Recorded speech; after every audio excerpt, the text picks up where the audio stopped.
अध्याय 11 श्री गणेशाय नमः। अगले वर्ष दास नवमी के अवसर पर श्री समर्थ बालापुर में बालकृष्ण के घर आए। बालापुर में बालकृष्ण और सुखलाल यह दोनों महाराज के परम भक्त थे। इस समय महाराज के साथ बाला भाऊ, पीतांबर, गणु, जगदेव तथा दिंडोरकर थे। दास नवमी का उत्सव पूरे हर्षोल्लास के साथ संपन्न हुआ, किंतु भास्कर के साथ एक घटना घटी। एक पागल कुत्ते ने भास्कर को काट लिया, जिससे सब लोग घबरा गए कि अब यह भी पागल होकर लोगों को काटेगा। सारे उपाय कर लिए। कुछ लोगों ने कहा कि वैद्य को बुला लाओ। यह सुनकर भास्कर ने कहा, किसी भी वैद्य को बुलाने की आवश्यकता नहीं है। मेरा वैद्य यहाँ आसन पर बैठा हुआ है। मुझे गजानन महाराज के पास ले चलो, वह जैसा कहेंगे करो। बेकार की जिद मत करो। भास्कर पाटिल को श्री समर्थ गजानन महाराज के सामने लाया गया और बाला भाऊ ने महाराज को सारा वृत्तांत बताया। यह सुनकर महाराज हंसकर बोले, अरे भाई, हत्या, शत्रुता और ऋण छिपते नहीं हैं, उनका सामना करना पड़ता है। भास्कर ने सुखलाल की गाय की उद्दंडता को समाप्त करने की प्रार्थना की थी। भास्कर स्वार्थी है, इसे गाय का दूध पीने को मिला, इस वजह से उसने ऐसी प्रार्थना की थी। दूध पीने में मीठा लगा, आप क्यों आनाकानी करते हो? यह उसी का फल है। आप साफ साफ बताओ, कोई संदेह नहीं रखना। क्या और जीना चाहते हो? इससे तुम्हारी रक्षा करूं क्या? अगर मैं तुम्हारी रक्षा करता हूं तो यह उधार ली हुई आयु होगी, क्योंकि तुम्हारा मृत्यु लोक से जाने का समय आ गया है। जन्म मृत्यु की उधारी इस अशाश्वत संसार में चलती रहती है। अगर कुछ दिन और जीना चाहते हो तो मैं यह समय टाल सकता हूँ, किंतु ऐसा अवसर फिर नहीं मिलेगा। अब जल्दी से निर्णय लेकर मुझे बताओ। यह सुनकर भास्कर पाटिल ने उत्तर दिया, भगवान, मैं तो अज्ञानी बालक हूँ, आप मेरी माता हो। माता बालक का हित अहित सब जानती हैं, इसलिए आपको जो ठीक लगे आप वैसा करिए। आप तो ज्ञान सागर हैं, आपको सब कुछ पता है, तो मैं क्यों प्रार्थना करूं? भास्कर की बातें सुनकर महाराज को बड़ी प्रसन्नता हुई। वहां उपस्थित लोगों में से कुछ ने कहा, गुरुदेव, भास्कर आपका प्रिय भक्त है, उसे श्वान विष से बचा लीजिए। पागल, जन्म मरण यही भ्रांति है। ना कोई जन्म लेता है, ना कोई मरता है। यह ज्ञान प्राप्त करने के लिए ही परमार्थ का मार्ग है। शास्त्रों में बताया गया है कि मोह का समूह निर्मूलन करना चाहिए।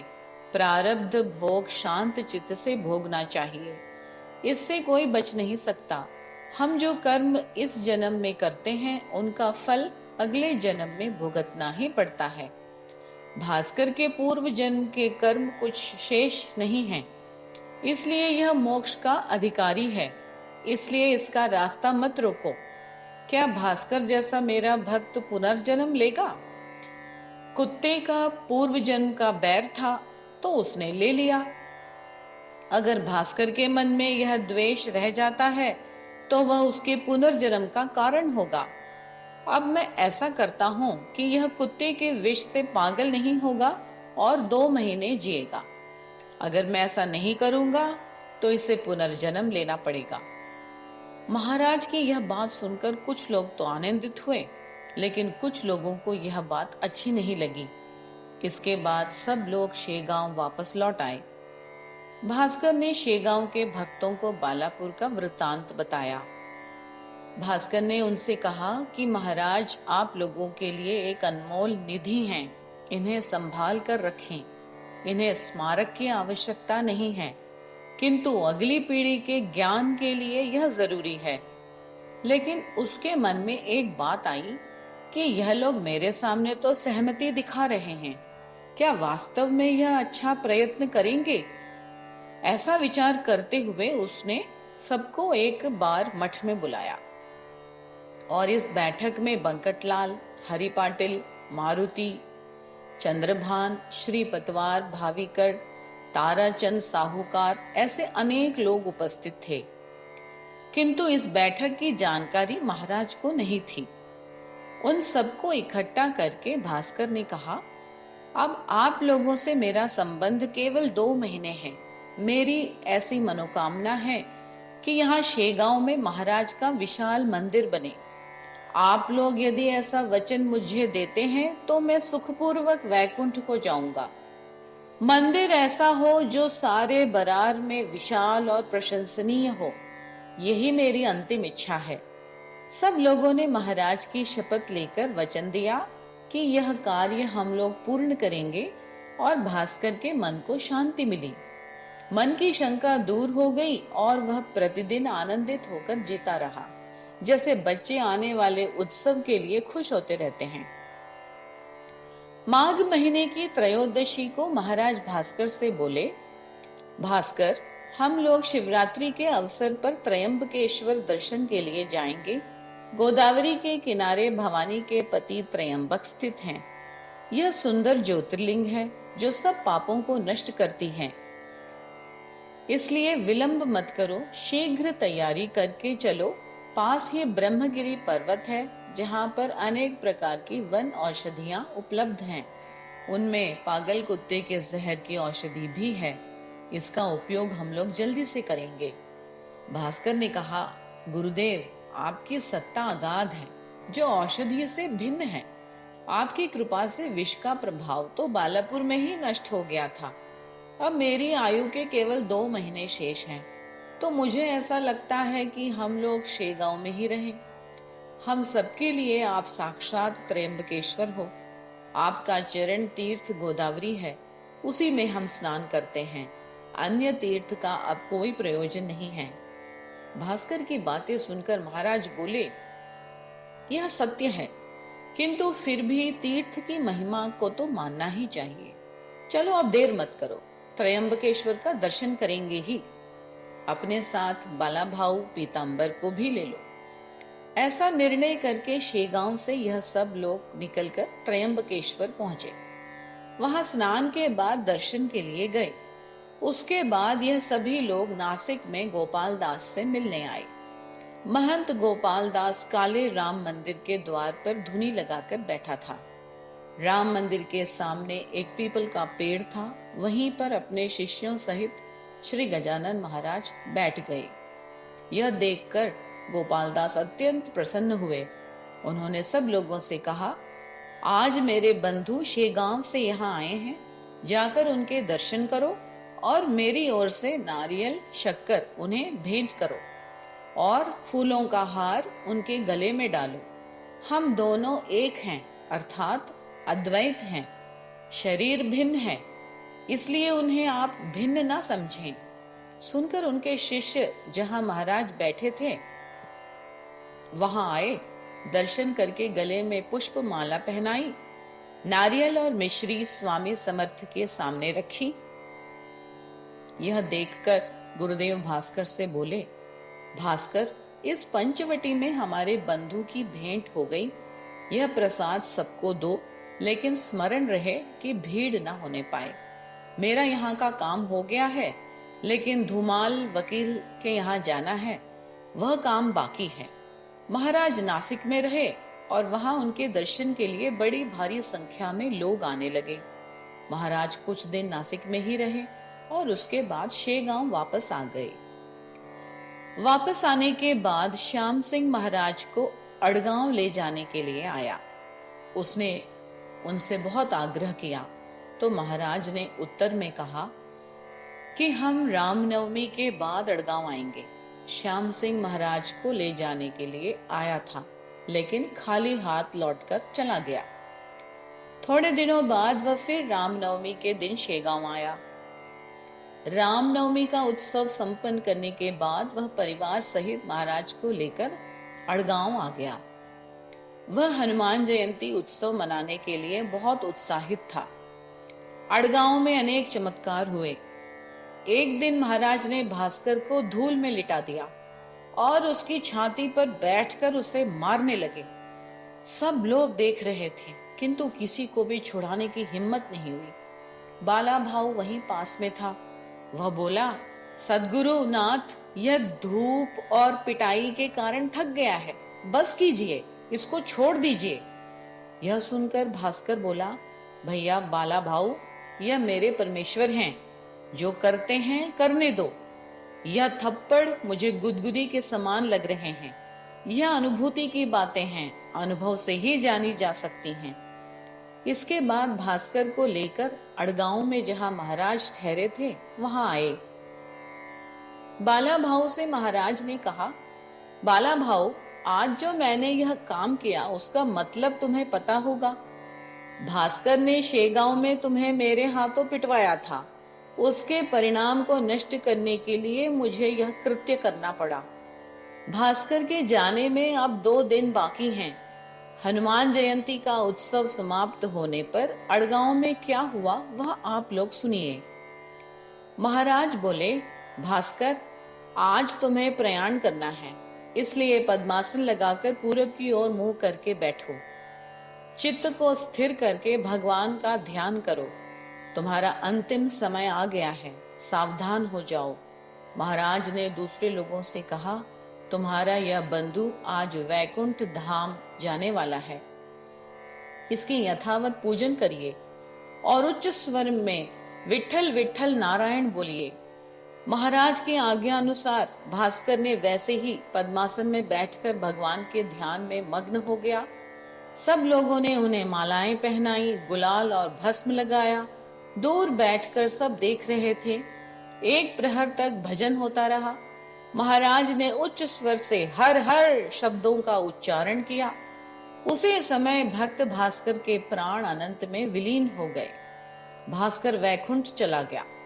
जिस व्यक्ति का हाथ संत पकड़ लेते हैं वह भगवान विष्णु का अतिथि हो जाता है। लोग महाराज से पूछने लगे, महाराज, भास्कर का यह शरीर कहाँ रखें, समाधि कहाँ पर बनाएं? तब सबको समर्थ ने कहा, द्वारकेश्वर में जहाँ पशुपति और सती का स्थान है वहीं इसका कलेवर रखा जाए। यह सुनकर लोगों ने विमान तैयार किया। उसमें केले के खंभे बांधे गए और उसके अंदर भास्कर का शरीर रखा गया। भजन कीर्तन गाते हुए द्वारकेश्वर में जहां महाराज ने कहा था वहीं यथा विधि समाधि बनाई गई। सब लोग बड़े शोकाकुल हुए, कहने लगे, महाराज का परम भक्त चला गया। समाधि के दूसरे दिन से वहां दीन दुखियों को अन्नदान कराया गया। द्वारकेश्वर में यह स्थान अड़गांव से लगभग 1 मील दूर है। यहाँ का परिसर बड़ा ही रमणीय है। यह उत्तर की ओर है। यहाँ पर इमली के बहुत सारे पेड़ हैं। इसके अलावा नीम, पीपल, मंदार आदि पेड़ हैं। अनेक प्रकार के फूलों के पौधे भी हैं। अड़गांव और अकोली के बीच में यह स्थान है। वही महाराज ने भास्कर को समाधि दी। यहाँ संतों को 10 दिन तक भोजन करवाया गया। इमली के पेड़ के नीचे जब भोजन के लिए लोग बैठते तो कौवे बड़ा उपद्रव करते। केवल कांव कांव का कोलाहल ही नहीं, अपितु पत्तल में से दाने उठा ले जाते और जो लोग भोजन के लिए बैठते उनके शरीर पर बीट कर देते। लोग उनसे त्रस्त होकर उन्हें उड़ाने लगे। यह देखकर महाराज बोले, अरे इन्हें मारो मत, इनका कोई अपराध नहीं है। यहाँ आने के पीछे कारण है। सब लोगों के समान इन्हें भी भास्कर का प्रसाद मिले, क्योंकि भास्कर सीधा वैकुंठ धाम चला गया है। वह मृत्युलोक में नहीं रहा। मनुष्य के मरणोपरांत उसकी आत्मा 10 दिन तक अंतरिक्ष में भटकती रहती है और पिंडदान के बाद आगे जाती है। इसलिए 11वें दिन जब कौवे पिंड को स्पर्श करते हैं तब आत्मा आगे जाती है, यानी पितृलोक चली जाती है। भास्कर का पिंड कार्य नहीं हुआ, इसलिए कौवे शायद अपना हिस्सा न पाकर क्रुद्ध हो गए हैं। मैं उन्हें समझा कर आता हूँ। महाराज ने कौवों से कहा, पक्षीगण, आज तुम प्रसाद ग्रहण करो, लेकिन कल से यहाँ बिल्कुल मत आना, नहीं तो मेरे भास्कर का नाम बदनाम होगा। वहां बैठे लोग आपस में बातें करने लगे कि महाराज भी खूब हैं, भला कहीं पंछी मनुष्य की आज्ञा में रहते हैं? यह पागल लोग कुछ भी बोलते हैं। जो शोभा दे ऐसा ही आचरण करना चाहिए। व्यक्ति को आडंबर से क्या लाभ? वैसे भी कल सच और झूठ का तो पता चल ही जाएगा। दूसरे दिन यह लोग वहां देखने के लिए आए तो आश्चर्य की बात यह थी कि दूसरे दिन से एक भी कौवा वहां नजर नहीं आया। यह देखकर वे लोग महाराज की शरण में आए। श्रोताओं, इसी जगह पर 12 वर्ष तक कौवे नहीं आए।